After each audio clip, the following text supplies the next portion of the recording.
Hello everyone, आप सभी का स्वागत है हमारे अपने यूट्यूब चैनल उड़ान में। आज हम यहाँ पे बात करने वाले हैं यूरोप की दूसरी सबसे बड़ी शक्ति डच के बारे में। भारत में किस प्रकार डच कंपनी का स्थापना होता है और उसके बाद फिर कैसे कैसे ये अपनी प्रगति की ओर बढ़ते हैं और अंत में किस प्रकार इनका पतन होता है, इन सारे चीज़ों के बारे में इस वीडियो में चर्चा करने वाले हैं। भारत में डच की अगर आगमन को देखें तो इसकी यहाँ पे पुर्तगालियों के बाद आगमन होती है। पुर्तगालियों के बाद भारत में सबसे शक्तिशाली यूरोपीय शक्ति डच आए थे। उनका मुख्य उद्देश्य व्यापार था, ना कि प्रारंभ में साम्राज्य बनाना। जो डच कंपनी थे वे शुरू में यहाँ पर व्यापार करने के उद्देश्य से आए थे। उनका साम्राज्य स्थापित करना कोई भी उद्देश्य नहीं था और ज़्यादा यहाँ पर देखा जाए तो उनका ध्यान मसालों के व्यापार पर था। लेकिन धीरे धीरे अंग्रेज़ों से प्रतिस्पर्धा में वे भारत से बाहर होते चले गए। डच कौन है? अगर यहाँ पर देखा जाए, डच नीदरलैंड के निवासी थे जो 16वीं शताब्दी में नीदरलैंड स्पेन से स्वतंत्र हुए थे।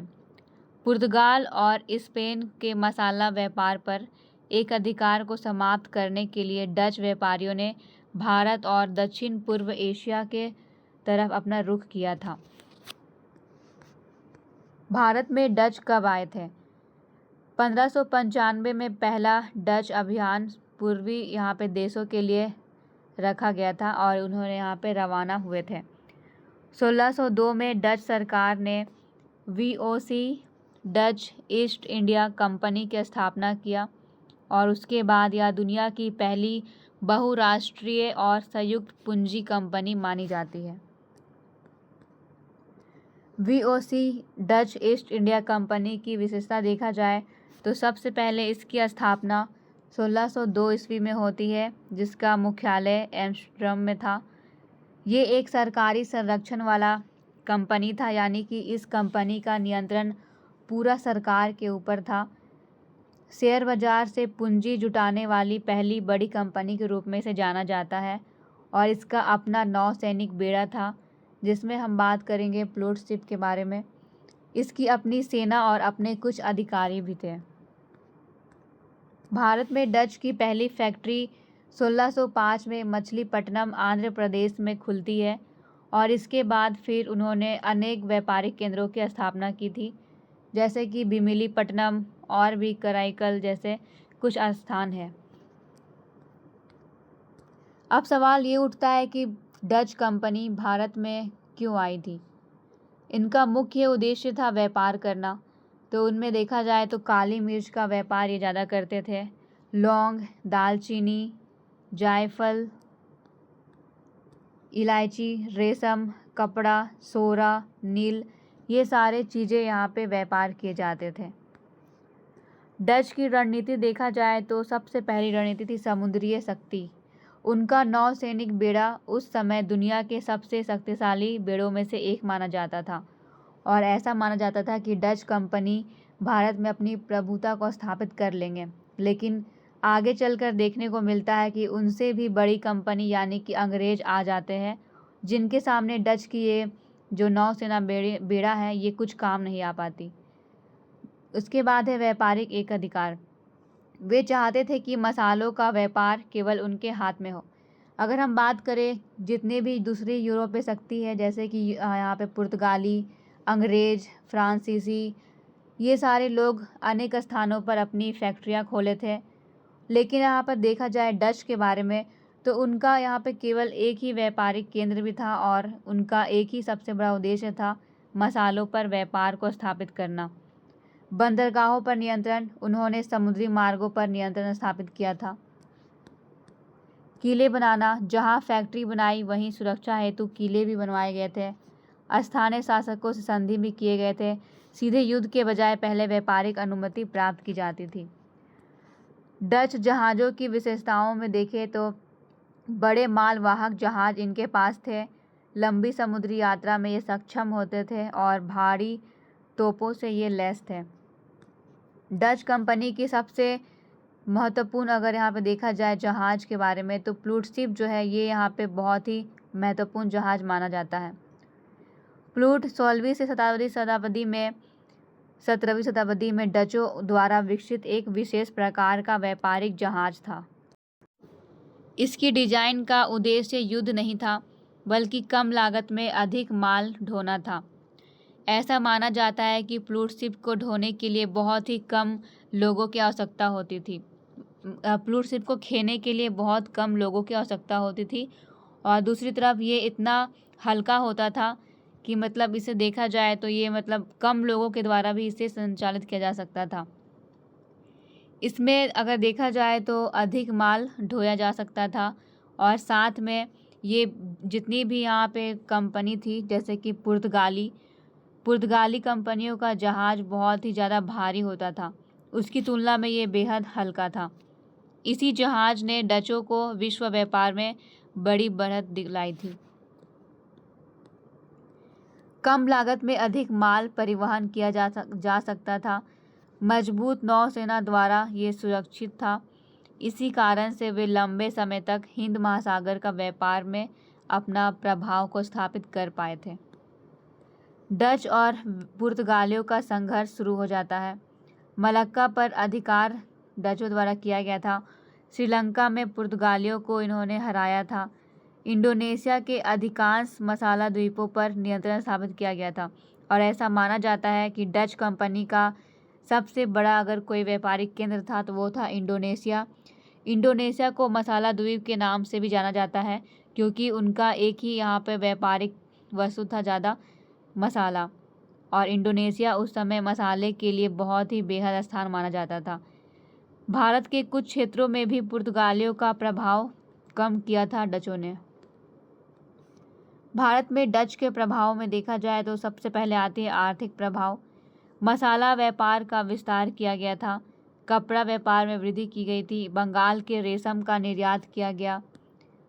समुद्री क्षेत्रों में देखा जाए तो हिंद महासागर में डच नौसैनिक शक्ति स्थापित हुई थी, और भारत में राजनीतिक हस्तक्षेप अपेक्षाकृत कम रहा। उनका ध्यान मुख्यतः ज़्यादा व्यापार में था। डच कंपनी अपना साम्राज्य स्थापित करने में ध्यान नहीं देती थी। उनका बस एक ही उद्देश्य था, व्यापार करना और मुनाफा कमाना। इसलिए ये यहाँ पे देखा जाए तो उनके पतन का कारण भी ये बनता है कि उनका यहाँ पे ज़्यादा क्षेत्रों में अधिकार नहीं था। जब डच कंपनी आती है तो उनके सामने फिर एक बड़ी शक्ति प्रतिस्पर्धा के रूप में उभर उठता है, वो था अंग्रेज। पुर्तगालियों के बाद डच आया, और फिर डच के बाद आते हैं अंग्रेज। 17वीं शताब्दी के अंत तक अंग्रेज और डच के प्रमुख प्रतिद्वंदी यहाँ पे बन गए थे। मुख्य संघर्ष इनके बीच हुआ था स्थानों को लेकर के, मसाला व्यापार, समुद्री मार्ग और भारत इंडोनेशिया पर नियंत्रण को स्थापित करने के लिए दोनों बड़ी शक्तियों ने बड़ा ही युद्ध लड़ा, और अंत में अंग्रेज की यहाँ पे विजय होती है और डच कंपनी का यहाँ पे प्रभाव ख़त्म हो जाता है। कारण देखा जाए तो यहाँ पे डच कंपनी एक सरकारी कंपनी थी, जबकि अंग्रेजी कंपनी जो है ये एक स्वतंत्र कंपनी थी। डच का पतन किन किन कारणों से होता है? सबसे पहली विशेषता या फिर पहला कारण देखा जाए तो डच कंपनी एक राष्ट्रीय अधिकारिता के अधीन थी, यानी कि जितने भी कर्मचारी थे उसमें अंग्रेज़ों की कंपनी के कर्मचारियों की समान यहाँ पर नेतृत्व की भावना तथा उत्साह का अभाव था, और वेतन भी बहुत कम था। डच कंपनी अपने से फैसले नहीं लेती थी, बल्कि वो सरकार के फैसलों का इंतज़ार करती थी। हर चीज़ सरकार के ऊपर था। वे किसी भी प्रकार से नेतृत्व अपने ऊपर नहीं ले सकता था, और वेतन भी बहुत कम था। जबकि अंग्रेज़ों की देखा जाए तो अंग्रेज कंपनी पहले से स्वतंत्र थी, अपने सारे फैसले वो स्वयं लेती थी। वेतन भी उनकी बहुत ज़्यादा यहाँ पे होती थी। संसाधनों का अभाव। हॉलैंड लंबी अवधि तक पराधीन रहा था, जिसके कारण उसकी यहाँ पे आर्थिक स्थिति बेहद कमज़ोर हो जाती है, और अंग्रेज जो है यहाँ पे अपना प्रभाव को स्थापित कर पाते हैं, क्योंकि वे कभी भी किसी भी तरह से यहाँ पे पराधीन नहीं हुए थे। उनके पास सारे संसाधन उपलब्ध थे, लेकिन यहाँ पर डच के पास संसाधनों की पर्याप्तता खत्म हो चुकी थी। अंग्रेज़ों की बढ़ती शक्ति। ईस्ट इंडिया कंपनी, जो कि पहले इंग्लिश ईस्ट इंडिया कंपनी के नाम से जानी जाती थी, अधिक संगठित और राजनीतिक रूप से सक्रिय थी। इन कर्मचारियों को देखा जाए तो इनमें अनुशासन पूरा भरा हुआ था। नौसैनिक जो संगठन था ये भी पूरी तरीके से अपने आप को समर्पित करती थी और यही कारण है कि अंग्रेज भारत में 200 वर्षों तक शासन किए, क्योंकि इनकी यहाँ पे कुछ विशेषताएं ऐसी है जो भारत में भी यहाँ पे राजाओं को देखा जाए तो उनकी तुलना में ये बहुत ही आगे थी। भारत में भी उत्तराधिकार को लेकर के लड़ाई होता था, अपने लोग यहाँ पे धोखा देते थे, लेकिन अंग्रेज़ों को देखा जाए इनमें कभी भी ऐसा नहीं हुआ था। ये अपने कामों के प्रति हमेशा सत्यनिष्ठ रहे थे। भारत के बजाय इंडोनेशिया पर ध्यान। जब डच कंपनी आती है तो उनका सबसे पहला ध्यान रहता है व्यापार पर। वे मसाला पर अपना व्यापार स्थापित करते हैं और इंडोनेशिया को मुख्य बिंदु बना करके उसी के चारों ओर सिमट कर रह जाते हैं। उनका यहाँ पे उद्देश्य भारत में अपना शक्ति को स्थापित करना नहीं था और यही कारण था कि इंडोनेशिया मसाला व्यापार पर केंद्रित रही और लास्ट में उसका एक ही यहाँ पे केंद्र बिंदु बना रहा इंडोनेशिया, जो कि उसे संभाल नहीं पाया और अंत में अंग्रेज़ों के द्वारा इसे हारना पड़ा। बेदरा का युद्ध 1700 यहाँ पे देखा जाए तो 59 में बंगाल में ये युद्ध होता है, जिसमें अंग्रेज बनाम डच के बीच ये युद्ध होता है। अब परिणाम ये निकला कि अंग्रेज़ों की यहाँ पे विजय होती है और यहीं से भारत में डच कंपनी लगभग समाप्त हो चुकी थी और अंग्रेज़ों का प्रवेश अब आ चुका था। डच कब तक भारत में रहे थे? 1759 के बाद उनका प्रभाव समाप्त हो गया था, फिर भी कुछ व्यापारिक केंद्रों में उनकी यहाँ पे स्थानों को देखा गया। 1825 की एंग्लो डच संधि के बाद भारत में उसकी अधिकांश संपत्ति अंग्रेज़ों को मिल गई और उनका प्रभाव पूरी तरीके से समाप्त हो गया।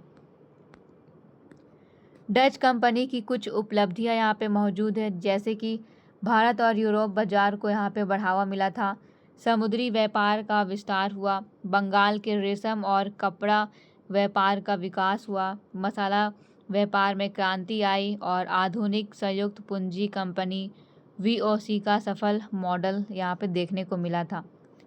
डच की सीमाएं।